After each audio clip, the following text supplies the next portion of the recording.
Hello dear student, we start our lecture, Biological Oxidation and Krebs Cycle. The purpose of this lecture is to study the process of biological oxidation from the standpoint of thermodynamics, and the second is to find out the principles of energy conversion and transfer in living systems, ways and methods of formation of macroenergetic compounds. We shall discuss the questions about what is the bioenergetic historical background of this direction, the theories of Bach-Engler and Paladin-Wieland, modern concept of biological oxidation, principle of energy conversion, high energy or macroenergetic compound structure, and biological role of ATP cycle, waves of ATP formation, redox reaction, redox potential, substrates of bio, the scheme of formation of substrates of bio from carbohydrates, lipids, and protein, tricarboxylic acid cycle as a common endpoint for disposal of biosubstrate, and enzyme coenzymes of biological oxidation, vitamin B2 structure and role of these vitamins in energy metabolism.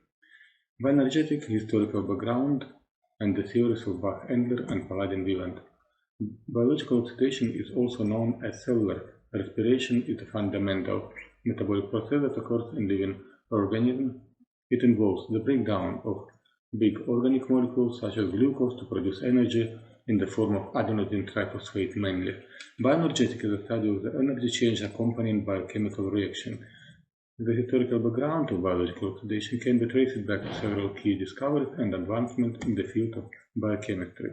First, we need to remember ancient conception of four elements, and Aristotle and Plato were discussing about the role of air.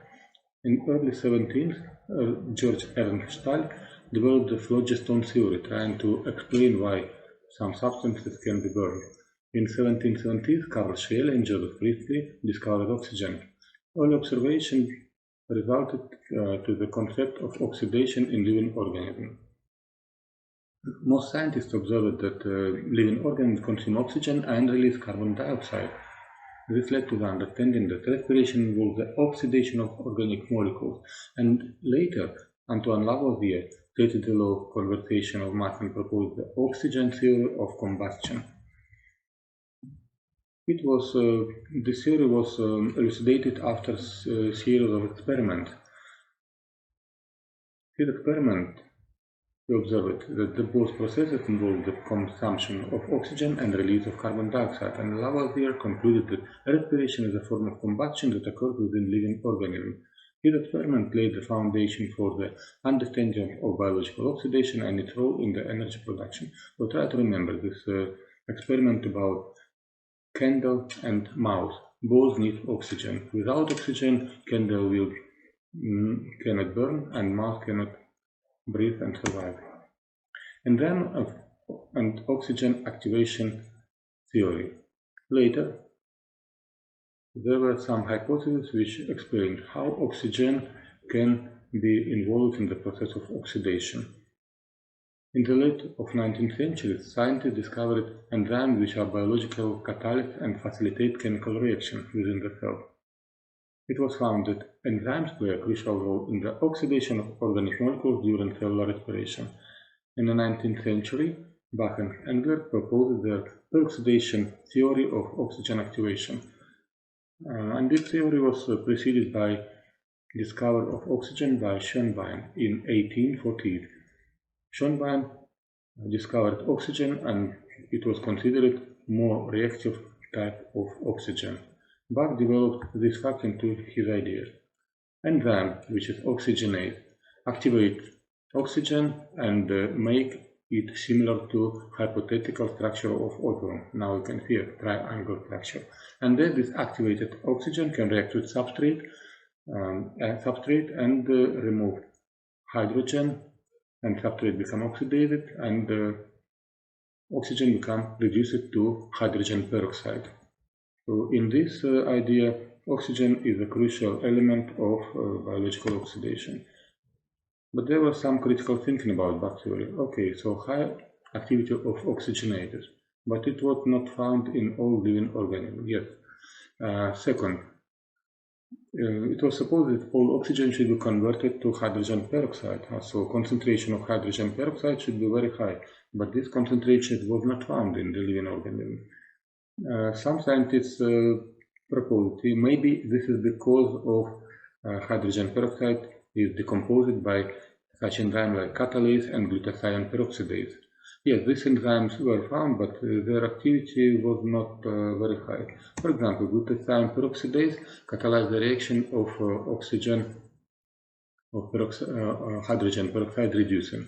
But in this case, glutathione is oxidized, but hydrogen peroxide can be reduced to two water molecules. Glutathione is a tripeptide formed of glutamate, cysteine, and glycine, where glutamate is attached to gamma carboxylic group. Later, Paladin and Whelan proposed the theory which were preceded by the discovery of atomic structure, which was proposed by Ernst Rutherford and Niels Bohr, and atomic theory, other understanding of redox processes due to this. So Paladin and Whelan proposed two stages.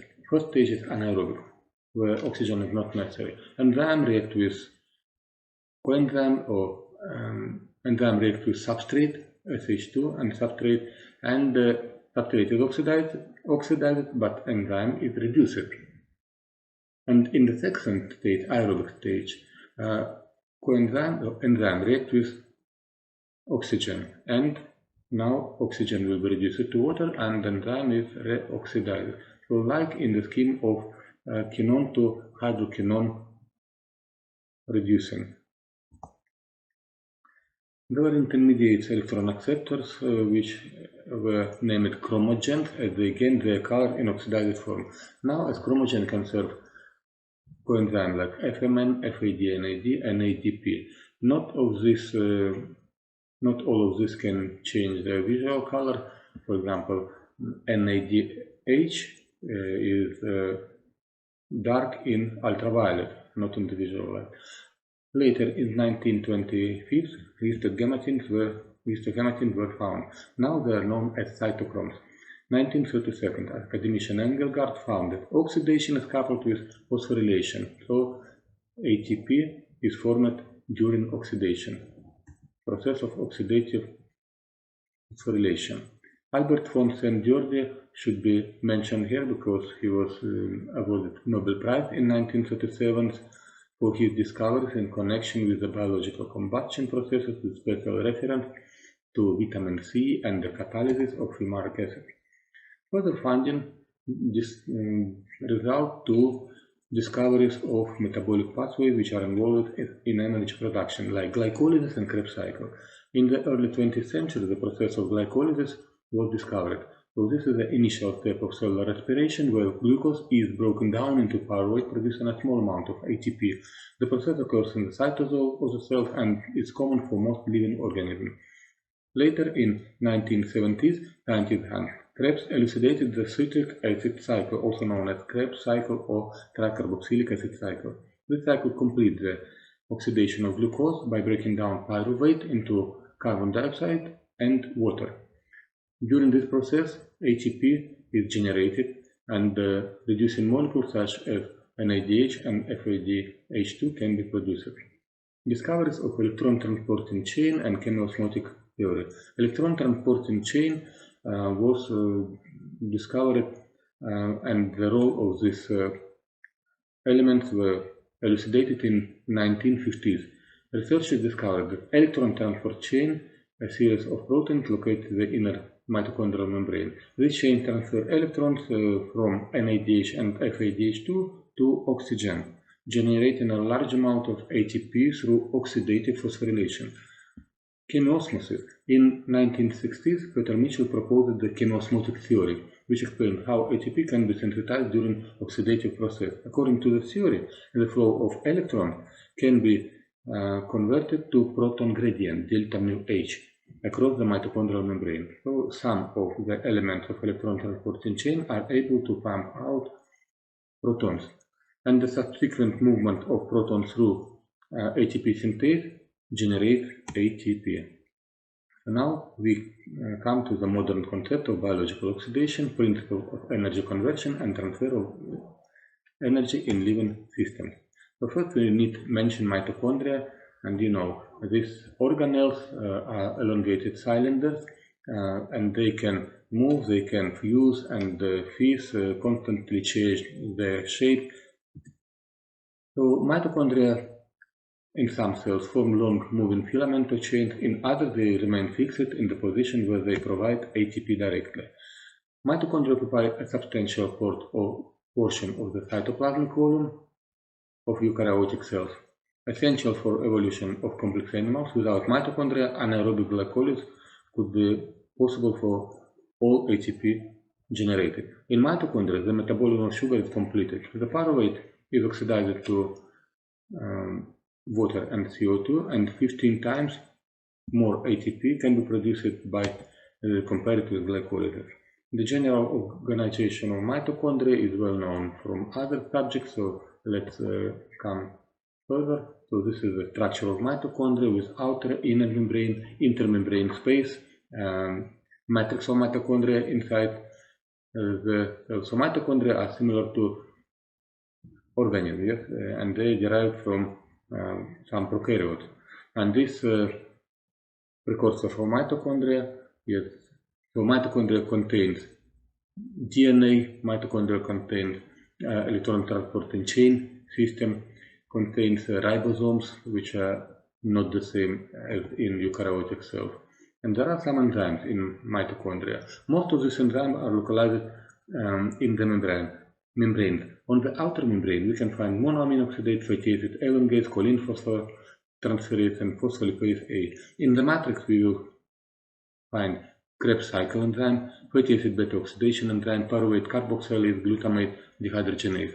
But in the inner membrane, we can find the components of electron transporting chains like NADH dehydrogenase, succinate dehydrogenase, cytochromes B, C1, C, AA3, carnitine acyltransferase, ADP, ATP translocase, phosphate translocase, and many other enzymes which are necessary for exchange of metabolites and energy production. Also, the lipid composition is not the same for inner and outer mitochondrial membrane. Now you can see in this picture that inner membrane contain more cardiolipin, so this phospholipid is specific for mitochondria, and also contain less sphingolipids. But also inner membrane contains 70% of proteins and only 30% of lipids. Low cholesterol and sphingolipid content is also characteristic for the inner membrane of mitochondria. So now it's time to understand what are macroergic compounds or high energy compounds, structure and biological role of ATP, and causes of macroergicity, ATP cycle, ways of formation and use of ATP. ATP structure. ATP is the principal high energy compound in all living cells. It contains two macroergic or high energy bonds, which are termed here with wavy bond. ATP energy is due to presence of 3-phosphate residue, which are similarly strong negative charge, and while the phosphorus atoms represent the centers of positive charge. One of the reasons of the instability of phosphoric anhydride bond is the repulsion between these negatively charged oxygen atoms, which is partially relieved by cleavage of phosphate residue. So we can suppose that ATP is high energy molecule because of three principal reasons. First is negative phosphate tail, strong repulsion between these negatively charged structure. Also, ATP should be hydrolyzed to ADP phosphate and proton. And the concentration of this component should be the same, 10 to the power minus 3 mol per liter. But if concentration of proton, resulting proton, would be 10 to the power minus 3, pH would be 3, but pH is 7, so 4,000 times less. And the chemical reaction is shifted to the right part of this equation. So we can resume that Gibbs energy of ATP is much more than Gibbs energy for ADP, phosphate, and proton. And so, from the thermodynamic second law, the system, the lower energy is more preferable for ATP, like ADP, phosphate, and proton. Right part is more preferable. Standard free energy of hydrolysis of some organophosphate are shown in this picture. So you can see yellow colored labeled ATP to ADP, which produce about 30.5 kilojoule of energy per mole. But some substances can hydrolyze and produce less energy, like glucose-1 phosphate, pyrophosphate, fructose 6-phosphate, glucose 6-phosphate, and glycerol. And other substances can produce even more energy than ATP hydrolyzed to ADP and phosphate. Like ATP to AMP and pyrophosphate, the energy, it will produce a bit more energy, 32.2, but not twice or more. Creatine phosphate, 43.1. 1,3-bisphosphoglycerate from glycolysis, when it converted to 3-phosphoglycerate, minus 49.3. Carbamoyl phosphate from urea cycle, minus 51.4. And the champion is phosphoenol pyruvate, minus 61.9 kilojoule per mole. So ATP is unstable structure. To stabilize it, magnesium is necessary. Magnesium can bind to phosphate residues and stabilize the structure. ATP is constantly produced, ATP is constantly utilized, and forms so-called ATP-ADP cycle. The principle of ATP-ADP cycle is that the fuel oxidation generates ATP, and hydrolysis of ATP to ADP provides the energy for the most of the work in the cell.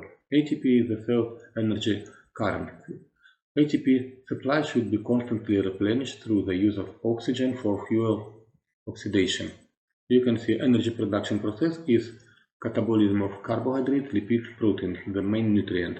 But ATP produced can be used for muscle contraction, for active ion transport, for biosynthesis of molecules, detoxification, thermogenesis. High energy phosphate acts as the energy currency of the cell. So those which were above ATP to ADP hydrolysis, we can see in this picture in the upper part, like phosphoenol pyruvate, succinyl-CoA, 1,3-bisphosphoglycerate, and oxidative phosphorylation process result to ATP formation. ATP can be also stored in the form of creatine phosphate. It's like energy buffering system. And then ATP decomposed to ADP, and the energy released can be used for synthesis of glucose 6-phosphate, phosphorylation of other activation and endocrine processes, formation of glucose 1,6-bisphosphate, glycerol 3-phosphate. They are necessary for metabolism of other substances. High energy phosphate and ATP-ADP cycle we can resume by this table and picture. Let's see again. So high energy phosphate, you can see they can be used for ATP synthesis. There are two types of ATP formation. Process that raise inorganic phosphate to this type of high potential are called substrate level phosphorylation. On the other hand, oxidative phosphorylation, which takes place in mitochondria or chloroplast, as it energetically coupled to a proton gradient over the membrane. Redox reaction and redox potential is our fourth topic. Here we can remember, I remind you, redox reaction and redox potential can be measured to this reaction of the transfer of electrons from the donor to acceptor. Redox potential is the observed voltage. The redox potential for hydrogen, the pair of H plus hydrogen couple, is defined as 0. So in this picture you can see two glasses in which of this hydrogen is oxidized to hydrogen to proton, and electrons are flowing to another by wire to another beaker. In this beaker, fumarate will be reduced to succinate, and you can see the resulting voltage is plus 0.031 volt. Substrate of biological oxidation, the scheme of formation of substrates of biological oxidation from carbohydrate, lipid, and protein, macroalgae compound, citric acid cycle, or Krebs cycle. The formation of substrate for biological oxidation. We can see three stages in this process. Stage 1, protein, polysaccharide, and lipids are broken down into their component building blocks, which are relatively few in number. In the second stage, the various building blocks are degraded into the common product, like acetyl-CoA, and in the third stage, the catabolism converges to three principal end products: water, carbon dioxide, and ammonia. But the energy released will be the most in the stage 3. 97% of energy is released in the stage number 3. So stage 1 and 2, this is the various kind of proteins, polysaccharide, and fat are broken down. Stage number 2, the various building blocks are degraded into common product, acetyl-CoA from pyruvate. And then acetyl-CoA enters Krebs cycle, and this completed the stage number 3 with production of end product. Tricarboxylic acid cycle as a common end point for the disposal of biosubstrate. So this Krebs cycle is a bit similar to Ferris wheel at night. So it was discovered by Hans Adolf Krebs in 1937, and this is the common pathway for the final oxidation of all metabolic fuels. The TCA reaction occurs in mitochondrial matrix, and then this reaction results to formation of NADH, FADH, and NADH again. And these reduced coenzymes are used for electron transporting chain fueling and ATP production.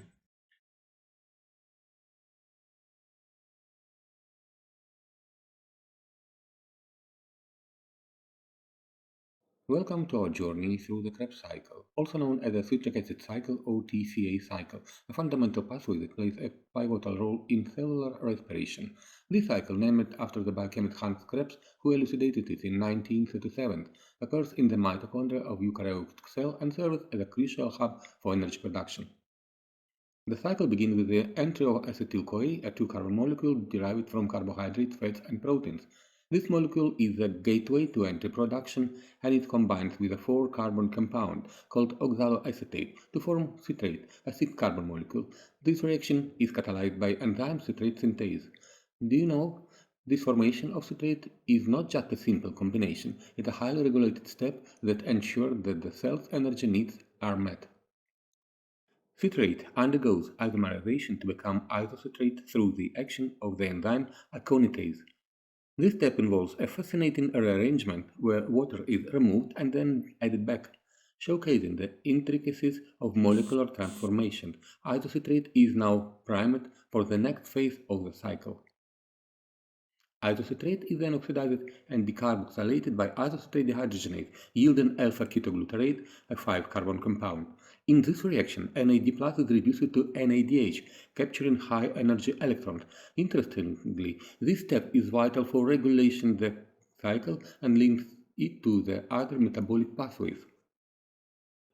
The next transformation involves alpha-ketoglutarate being converted into succinyl-CoA by alpha-ketoglutarate dehydrogenase.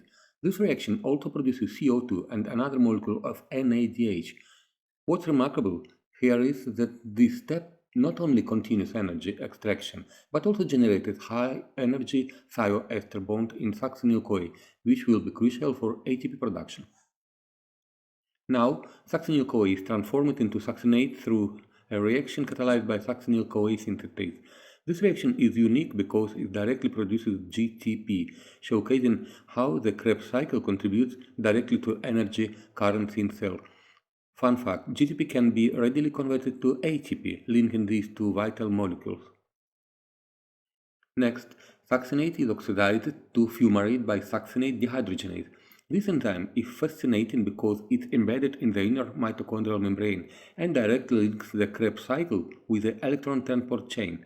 Here, FAD is reduced to FADH2, capturing more high-energy electrons. Fumarate, then, hydrated to form malate through the action of fumarate. This simple addition of water prepares malate for the final steps of the cycle.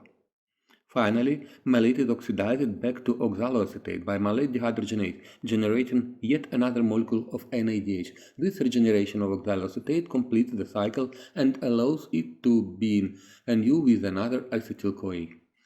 In summary, each turn of Krebs cycle produces 3 NADH, 1 FADH2 and 1 GTP, which is equal to ATP, along with 2 molecules of CO2 as waste. These high-energy carriers, NADH and FADH2, are essential for driving the electron transport chain where the majority of ATP in aerobic respiration is produced. The Krebs cycle not only plays a critical role in energy metabolism, but also serves as a metabolic crossroads, integrating various biochemical pathways. Its discovery marked a significant milestone in biochemistry and deepened our understanding of how cells harness energy from nutrients. The role of Krebs cycle was energetic. One Krebs cycle turn is equivalent to 12 ATP, but in modern calculation is equivalent to 10 ATP. So some differences due to more precise calculation. Plastic role or synthetic role. Alpha-ketoglutarate can synthesize glutamate. Oxaloacetate can be used for aspartate synthesis. Succinyl-CoA can be used for heme synthesis, and some of this substance can be used for purine pyrimidine synthesis, and also regulatory role. Urea cycle, for example, it depends on Krebs cycle. So all these roles we will discuss. So plastic role, synthesis of other amino acids from oxaloacetate, purine and pyrimidine. Citrate can be used for synthesis of fatty acids and sterols, alpha-ketoglutarate, glutamate, other amino acid, purine. Succinyl-CoA, porphyrin, heme, chlorophyll. Regulatory role of Krebs cycle, or so-called Krebs bicycle, because both cycles were discovered by Hans Adolf Krebs. So urea cycle is coupled with Krebs cycle through oxaloacetate and fumarate. Oxaloacetate can be transaminated to aspartate, then aspartate enters urea cycle and exits from urea cycle in the form of fumarate. And fumarate is the substrate of Krebs cycle. In this moment, NH3 and CO2 are synthesized into urea. Krebs cycle regulation. There are many factors to regulate Krebs cycle. First, availability of substrate. Second, inhibition by reaction product. And 3, allosteric regulation. There are some regulatory enzymes like citrate synthase, isocitrate dehydrogenase, alpha-ketoglutarate dehydrogenase complex.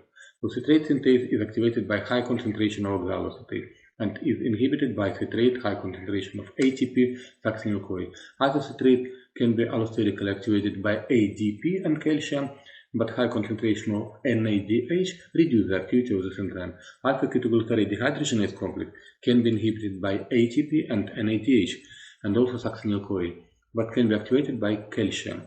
So this can be shown in this picture and explained why. Because Krebs cycle produces ATP, so most enzyme will be sensitive to ATP. During Krebs cycle, NADH will be produced, so NADH can be inhibitor for some dehydrogenases. So in this picture you can see the activating and inhibiting points. Calcium is activator of most Krebs cycle reaction. It activates pyruvate dehydrogenase phosphatase and many others. High concentration of oxaloacetate reduces the rate of Krebs cycle. Oxygen activates Krebs cycle, but not directly converting the reducing form of NADH and FADH2 into the oxidized form, NAD+ and FAD. Ammonia binds to alpha-ketoglutarate and also can influence oxaloacetate ketoacids, decreasing their availability and blocking Krebs cycle. At the 3 key reactions of Krebs cycle, the regulation of Krebs cycle is possible. The reaction of Krebs cycle utilizes NAD as cofactor. These are dehydrogenases. So cellular ratio NAD to NADH has a major impact on the flux of carbon through the Krebs cycle. Also citrate availability. Citrate synthase reaction depends on availability of oxaloacetate. Product inhibition also control Krebs cycle, like citrate can inhibit citrate synthase. Alpha-ketoglutarate dehydrogenase can be inhibited by NADH and succinyl-CoA. And the coenzyme, as I told you, can be regulated allosterically by calcium, ATP and ADP. There are some chemical inhibitors of Krebs cycle. For example, aconitate can be inhibited by fluoroacetate. The mechanism of inhibition is non-competitive. Alpha-ketoglutarate dehydrogenase complex, so that's the complete name of several enzymes, can be inhibited by arsenite, also non-competitive inhibition, while succinate dehydrogenase can be competitively inhibited by malonic acid or malonate. And the last moment, enzymes, coenzymes of biological oxidation, vitamins, structure and role in the energy metabolism, the role of vitamin P and B2. Enzymes and coenzyme of biological oxidation. Oxidoreductases is the main class, class number 1, which comprises subclasses oxidases, dehydrogenases, hydroperoxidases, oxygenases. For Krebs cycles, the most important are dehydrogenases, which depend on NAD or pyridine derived, or FMN and FAD, flavin derived coenzymes. NADP. So you can see the structure: nicotinamide adenine dinucleotide or nicotinamide adenine dinucleotide phosphate.